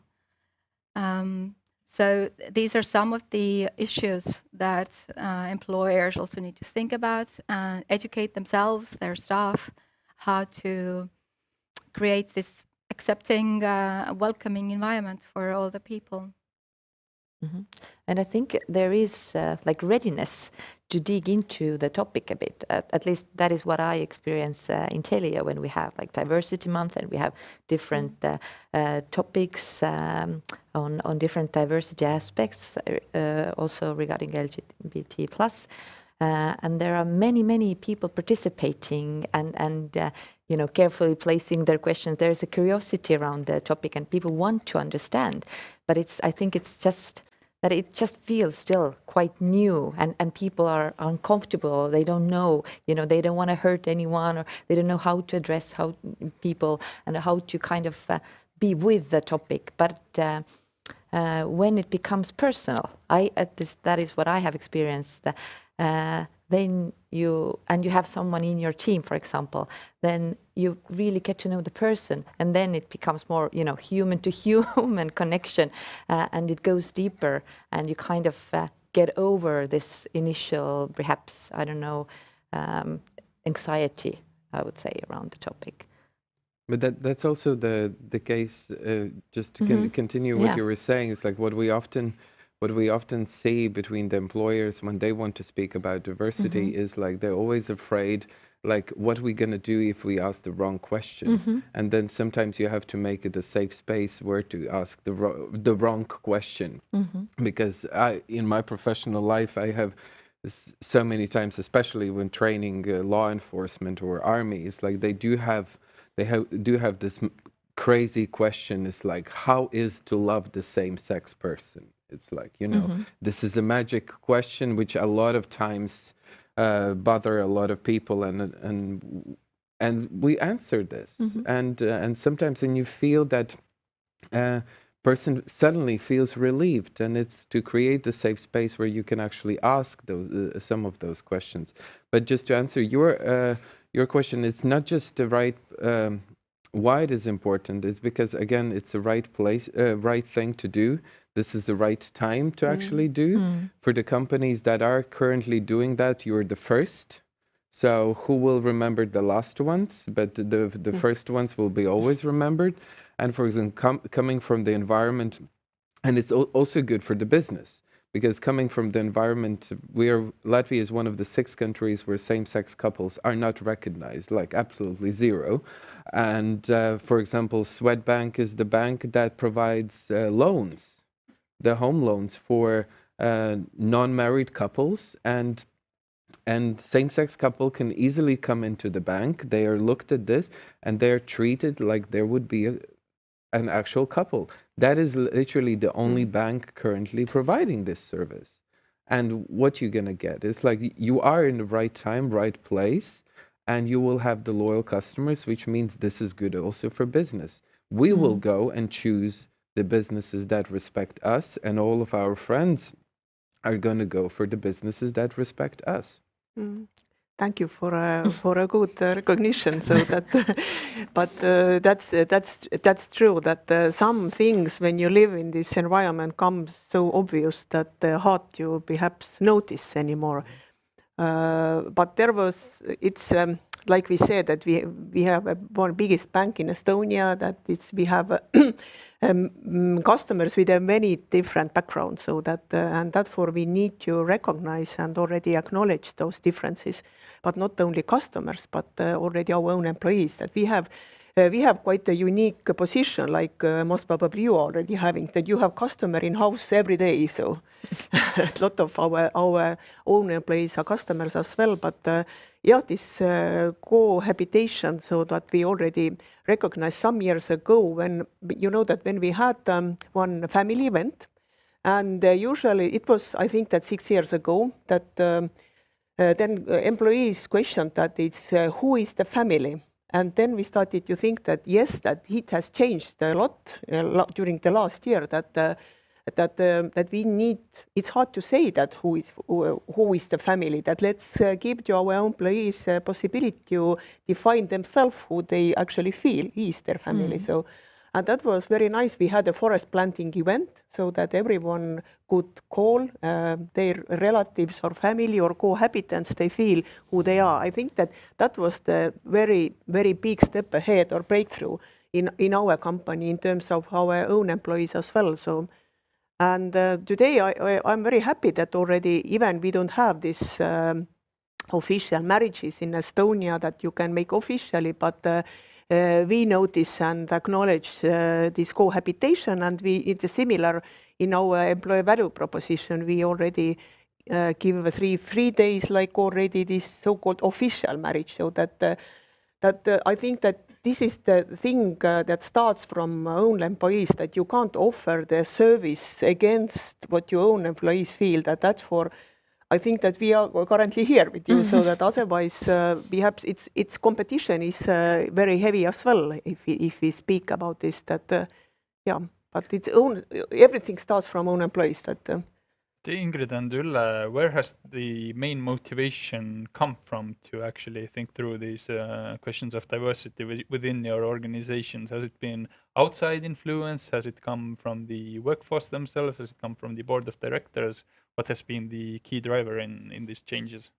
I would say in our case, it has become from defining the purpose of our company as such, why we exist. We want to create better connected societies, and then how do we do it? Then the how part, in addition to this why, has naturally led us, to being a socially responsible company and being diverse, inclusive, building societies within our footprint that stand with these values is very natural for us. So it has basically, it's built in our mission and strategy, and from there to our culture, to our employer value proposition, and to the activities we do with our people and where we want to be present and what we want to boost within the societies as well. Yeah, the same. So it starts from our identity as such, that our values, open, simple, caring.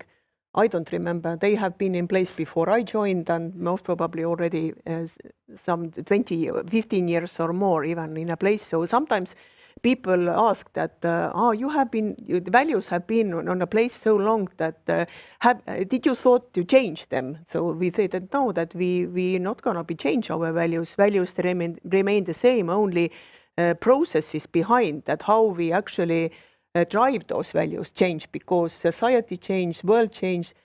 And I think that it's, if we say the open, simple, caring became very much a bit different when we started 7-8 years ago, when we started to define what it means for us in generally diversity and inclusion as a topic. So, and after that we started step by step and move ahead. I would say that it didn't become so easily in the beginning. I think that it required a lot of discussions and understanding that it doesn't start in our case. Even we have the values, even those don't start from a top management. It's always discussed through. But as we are open environment, many things already starts from our employees that they propose. they notice, they actually come up with the suggestions, and that how we say that we are really inclusive company. So.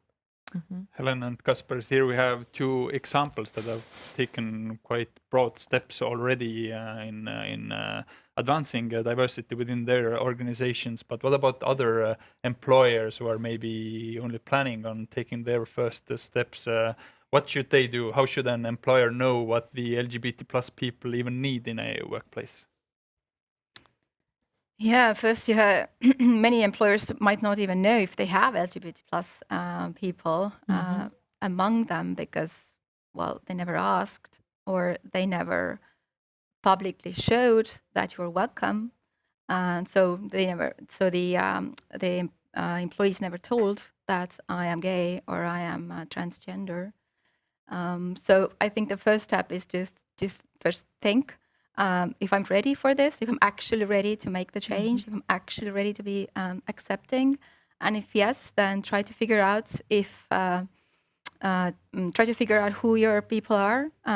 You can have, I don't know, anonymous. You can ask anonymously about your the needs of your staff, meaning that not only LGBT plus, but also there are other groups that you don't have information about, for instance, people with special needs or ethnicity. This is the information that the employers don't necessarily have. And the only way to have the information is to ask and to do this in a safe way so that people feel safe giving the information, doing it voluntarily, the possibility to do it anonymously. And then also asking about the needs, what it is that these people need from their employer. In the morning, we also heard about visibility, how important it is to visibly show that you are accepting and welcome. And I think it's important for employers as well to talk about it all the time. So it might sound strange, how do I talk about it all the time? But if you don't, then people come and go. And if you just do it once a year, then it's not enough. You have to do it much more frequently, so that your values are actually in the everyday behavior, talks, meetings, whatever it is that you do. So I think these are perhaps the first steps. Yeah, you can. I'm sure you can continue. But I think, like, first of all, I think to use the charters as well, because that is a great platform for many companies that want to start or they don't know how to start, because there's so many companies that are ready to share. And here in Baltics, we have like a lot of the best practices created by ourselves, not by somewhere else, and where we are ready to share. And the visibility is something very important. I think it's like many institutions, they have the rainbow lanyards or different other visibility stuff, as we've created pins that are that means this person is open to speak about diversity. That tiny little thing is actually showing a lot for a lot of the people. It's as well, do some things proactively, speak with others. It's like, for example, about the same as I spoke about Reitan. It was done by themselves. It was not actually requested by anyone. They did the research of their potential workforce, and this was something that they thought so, and they put it out there. That's our policies. Learn from the others. Put it in your policies. People will see it.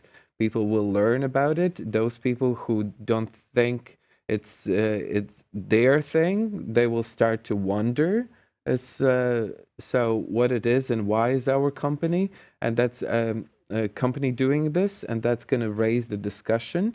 So I believe things should be started on the employee level, and then it should be approved and by the senior leadership, and senior leadership needs to go and stand behind it, behind every single value, and be ready to explain to every single employee why are the values. So, but experiment, be ready that you can make mistakes as well. So, and like we do mistakes, we work with the diversity regularly and we do mistakes. So that's the one thing. So before I give provide the audience with the floor for questions, I would like to ask, especially I think Ingrid, you and Ulle as well. I think many companies are afraid of any kind of negative feedback they might get from their employees or from the society in general. I mean, Telia has put up Facebook posts during the week about these events, and it's quite eye-opening to read the comment sections, of course, because there's lots of negativity and discrimination there. So how do you get past that as companies, and how do you kind of react to that? Well, how to react? I think it's always easy when you know why you're doing something. So if it's, as I said, what we are doing is deeply incorporated in what we are as a company, what we stand for, and then it's easy to accept each of our employees or our customers as they are. And our aim is to treat everyone with equal respect and quality of services and give the understanding that we can. So, and we live in a democratic world, right? So everyone has the freedom of speech. What we can strive for is that we clearly state out what we stand for, and we accept that it's disturbing to maybe some people and so on. But we aim to basically treat everyone with respect, and I think standing with our values in that is that supports us and really makes it hard to question like why. Based on supporting equal society and opportunity for everyone to be themselves and fully live out their potential. If that is something you don't support, then what can we do about it? Yeah, pretty much the same. So we as a bank, we used to have that attitude that we support. I'm not saying we try to support, but we support in society the different movements toward higher tolerance, acceptance, and we work with the different topics, not only with diversity and inclusion, but of course I'm not saying that it was easy decision 3 years ago when Pride used to be in Tallinn, because we felt that society was not so ready actually that. And as we are a business company, we are so much forced by our customer opinion. But we know that already our customers sometimes have been already not so tolerant towards the other group of our population, or example about the disabled persons in a branch network or whatever. But we already took at that time decision that we tolerate, and for us it's okay when we have one customer service specialist in wheelchair example, so or having some different dresses or whatever, so that but it's same with the Pride. So but that moment we felt that it's no discussion, that we feel that we are ready internally and as well as society, and we didn't got that was for us very positive surprise that we got only 4 calls about this, like giving the negative feedback, but much more positive calls. 4 is really nothing. So if we say that how many calls we get in our call center per day, and from our own employees who belong to this LGBT, our society or network internally, we got the positive feedback, and so from all employees. So the flag is very positive sign that we want to already be good role models in society, and we are not afraid to show. If I can just add one thing, it's because what I heard about the post of Telia, it's just again reminded me of Swedbank in Latvia when they put it as post as well for the first time. It was a massive backlash. It's like, usually the corporate posts have like, 6 likes, 3 shares, and all are done by the employees. But suddenly there are thousands of emojis and thousands of comments. And one thing I think everybody as well in this room and who are watching can actually do, join in the post and write something good, because we often forget to write something good and to show the people that there are people that are behind the post. What we did when this attack happened, we called as well to the call centers and said thank you, and we wrote as well to the employees and called to employees and say thank you. So these are some of the things, because the radical side, they join in forces, but we forget to do something good. And I think this should be done as well. If anybody can be now on their social networks, join in the post and write something good, because that will actually show that the society is not as radical as it shows, and that's only small minority that wants to express their hatred. And this hatred is, as you said, not only for the LGBT community, it's going to be with the disability and all of the rest. So yeah. That is such a lovely thought. Thank you, Kasper. But now we are very much open for any questions you might have from the audience. So again, just raise your hand and the microphone will come to you. Yes, please. Hi, sorry, thank you so much for that. That's been really interesting. My name is Annika. I'm currently at Diversity Council Australia, but originally from here. And I had this conversation with my dad this morning. So he runs a very small family company, like 10 people. And he was like, he would like to do something, but he thinks that, first of all, he doesn't have the time, he doesn't have the resources personnel-wise, and he doesn't have the money for it. So maybe, do you have any practical advice how to counter the myth of doing diversity and inclusion is very costly? Can I start? Yes. How you want to go? No, you can. No, I was just thinking, like, where to start. Like, pretty much, I would say 2 things are needed, and I don't know how much money you actually need for that. First thing is to create awareness, just start to talk about it, about what's happening in society, what are the differences, and what different like opportunities there are to be as a human being, basically. So I would say creating the awareness, there's I would say quite easy way to reach out to Helen, for example, or invite someone, to share the story, to open up a topic a bit. And with that, creating like a safe space, to have those kind of questions or topics or worries or whatever someone might have within this group of 10 people, right? To have those discussions. I think that could be the starting point. And then from that, these discussions could actually come different ideas on should we do something, what could we do about it in our small company, and so on. And I don't think that would cost a lot, actually. Yeah, I would give advice, I agree. I would give first advice to everyone who wants to become a more inclusive company, that its only cost is the time, let's say. That first thing is the mindset, that first you yourself believe in this, what you are doing. And of course, wider your knowledge about this and because being human-centric is something I think that what we as a humans should utilize more if we talk about what is our competitive advantage in terms of AE, so that we are humans and we should drive the human-centric thinking. So that is being kind, being caring. So yeah, and being interested, I think, as well. Do you want to comment on the cost issue? Cost issue. Maybe I would just add being brave.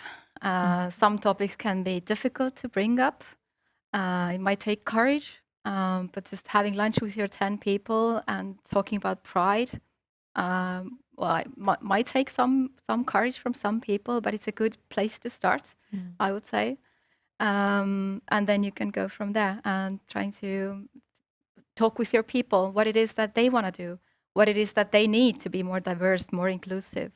If it's just a small amount of people, a small number of people, then you can just ask them. Yeah. And also is start speaking about diversity where it actually is. It's like, for example, if the company is like, I've been working with a construction company, which they said is like, we're absolutely not ready to speak about diversity and about not even close to LGBT issues. And I said, it's like, okay, start talking with the diversity groups that you have it. But we have only men. I said, oh, surprising. But it's like, there is so many, actually men are a very vulnerable group. It's like, they just don't want to recognize that.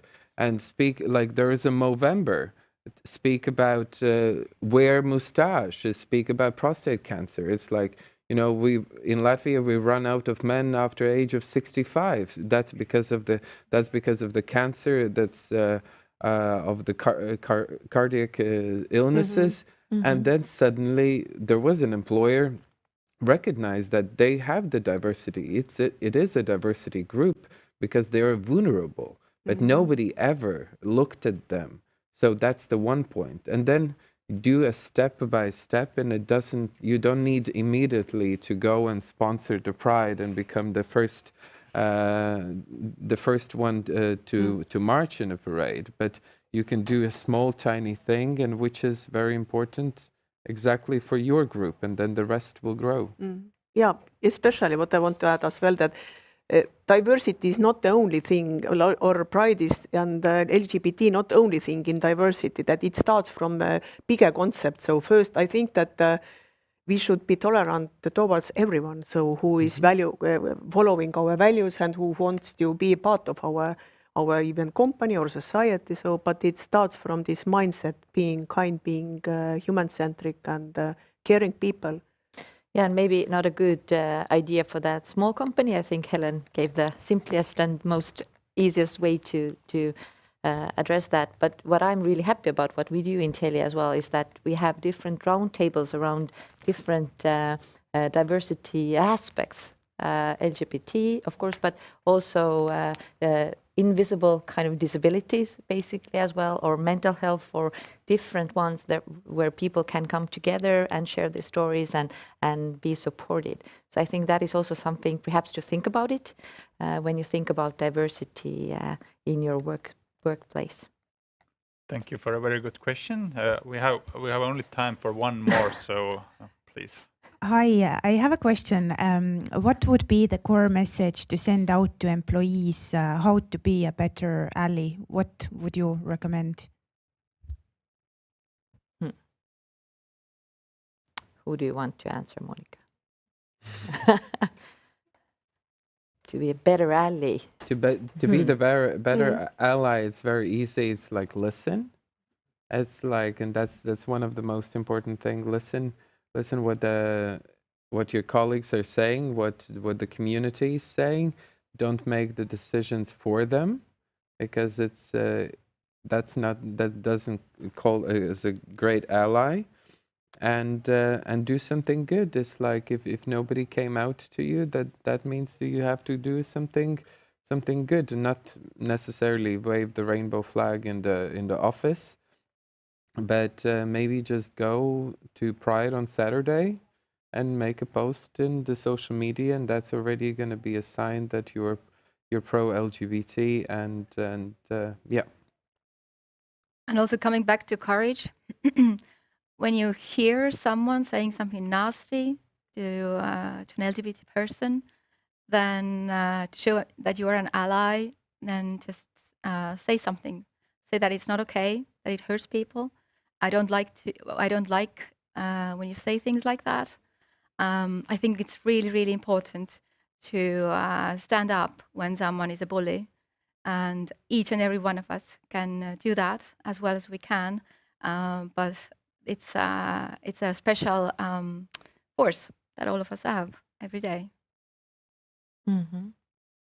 Yeah, I don't know if enough much to add. I think this is also what we are inviting our people to do, to show the courage not to look away when things like that happen. We have been working with the same principle around cyberbullying, but now I think it's also time to have the same approach here.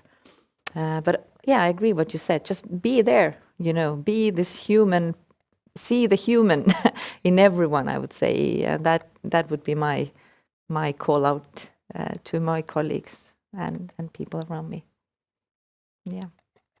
Yeah, I think that already all the words are saying, so, but that's what I want to point again, so that be there, be aware, listen and care. Again, that's such a lovely call to action. So thank you very much, Helen, Kaspar, Ülle and Ingrid for this very interesting discussion.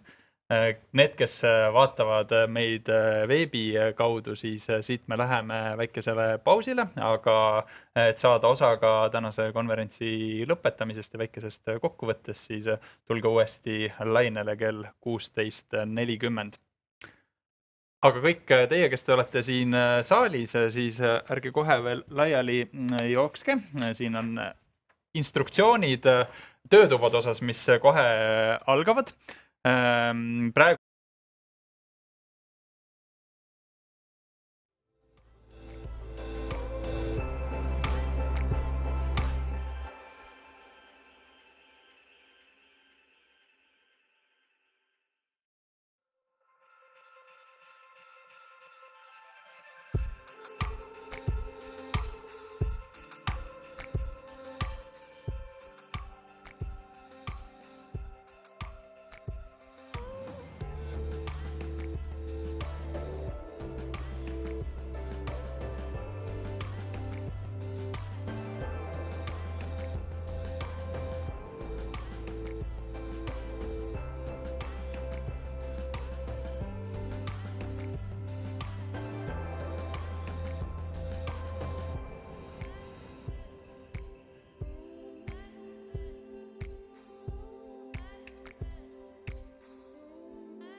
Tere tulemast tagasi kõigile, nagu juba aru saite, siis ajakavas oli väike muudatus, ehk siis siin tõmbame natukene varem otsad kokku ja siis kõik, kes on siin kohapeal, siis väljas pakutakse veel kohvi ja paluti ka öelda, et seal on veel toitu üle, ärme toitu raiska, kõik, kes soovivad, saavad ka sealt kaasa võtta, nii et tehkem seda. Aga tore on näha, et siin on neid, kes on üksjagu neid, kes pika ja sisuka päeva on meiega kaasa käinud. Ma loodan, et oli kasulik ja huvitav, kui ma siin hommikul sõnastasin ootusena, et võiks selle päeva jooksul jagada ühtmoodi julgelt nii väljakutseid ja keerukaid näiteid kui ka seda, mis on hästi ja õnnestumisi, siis mulle endale vähemalt tundub, et päeva jooksul on seda tasakaalu päris hästi õnnestunud hoida ja ma olen väga tänulik, et te olete kõik nii esinejate kui osalejatena lubanud endal olla haavatavad, jaganud oma lugusid. Sellepärast, et ilmselt siin kõik käisid natukene erinevates töötubades, aga üks töötuba, kus mina käisin, oli nõusoleku küsimisest ja ei ütlemisest ja seal mulle kuidagi meenus, et väga paljusid selliseid ühiskonnas levinud arusaamu või kinnise ideid kannavad edasi mingid sellised nii-öelda rahvatarkused, mis kuidagi tulevad refleksiivselt või tulevad meile justkui loomulikena, ilma et me oskakski neid mõnikord ümber mõelda või enda jaoks ümber mõtestada. Ja üks neist on, mis seal töötaas kõlas, on see, et vaikimine on nõusolek. Ja mulle tundub, et see on laiendatav nõusoleku küsimiselt ka sellele, kuidas me üldse mingitest teemadest räägime ja millistest teemadest me ei räägi. Kui me oleme harjunud, et vaikimine on justkui nõusolek, siis on hästi lihtne, on mitte võtta mingeid lugusid arvesse, mitte kuulata mingeid hääli või seda raskem on, kui sellises kontekstis on ka raske teha seda häält või rääkida oma vajadustest. Ja seega võib tekkida vale arusaam, et kui justkui on mingid grupid, kes oma vajadustest ja ootustest piisavalt valjult ei räägi või üldse ei räägi, siis justkui ollaksegi nõus selle status quo'ga, et kõik on parasjagu hästi. Ja et seda status quo'd muuta, siis see esimene samm paraku taaskord ongi see, et me üldse jagame oma lugusid ja jagame erinevaid lugusid ja kuulame neid ja ei lase lihtsalt vaikuses toimuda millelgi, mis tegelikult on paljudele meist kahjulik. Nii, aga siia päris päeva lõppu on jäänud veel mõned tänusõnad, sellepärast et väga paljud inimesed ja organisatsioonid on panustanud sellesse, et see konverents saaks üldse toimuma ja saaks sisukas ja kasulik ja huvitav. Ja kõigepealt suur aitäh toetajatele, Teliale, sellepärast et kogu see tehnika, kogu see hoone selle on meile pakkunud välja Telia, kes, nagu ma juba mainisin, on selle eest pidanud ka oma sotsiaalmeedias võtma vastu üksjagu kriitilisi kommentaare, kui just pausi ajal lugesin, on neile ka väga väärikalt ja süsteemselt vastanud, nii et suur aitäh Teliale. Ei tea, kas esindaja? Erma! Ja muidugi meie tehnikatiim, tänu kellele kõik on jooksnud nii sujuvalt.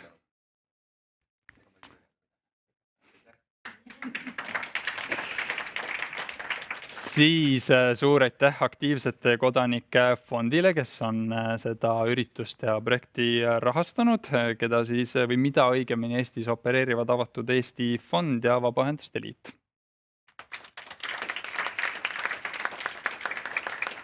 Siis on meil hulk, ma loodan, et te jaksate veel natuke plaksutada, sellepärast et see nimekiri on üsna pikk, nii et ma ka võib-olla natukene panen siis vahepeal tempot.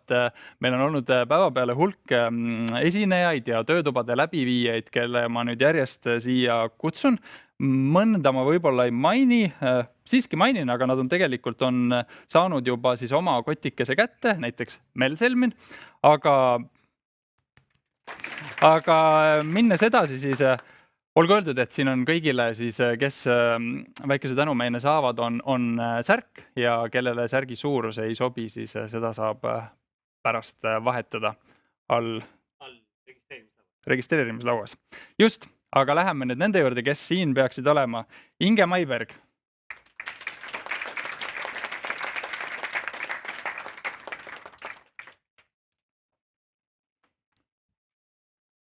Nii, tegelikult võib ilmselt kiiremini liigutada. Juri Jourski. Eva-Marta Sokk. Mõned on juba laiali jooksnud, arusaadav, pikk päev ka. Valentina Huitfeldt.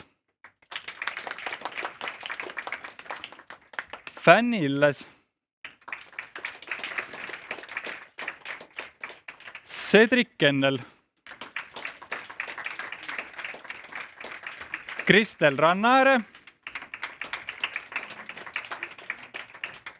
Ingrid Viinapuu. Ülle Pind. Kaspar Sailitis. Helen Talalaev. Henk Niimeier. Eeva Koplimets.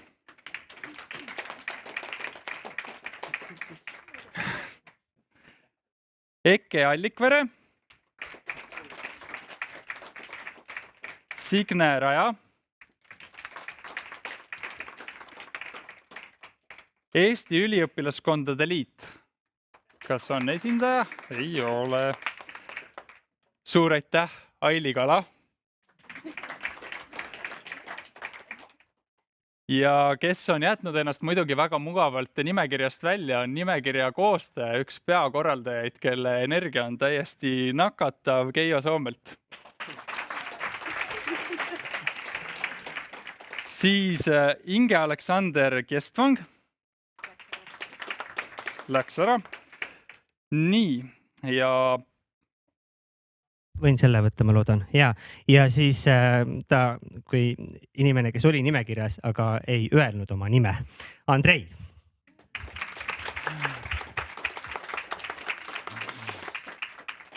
Ma tänan. Ja jäänud on veel vaprad vabatahtlikud Jarmo, Maiu, Kätri, Poliina ja Helger Hans.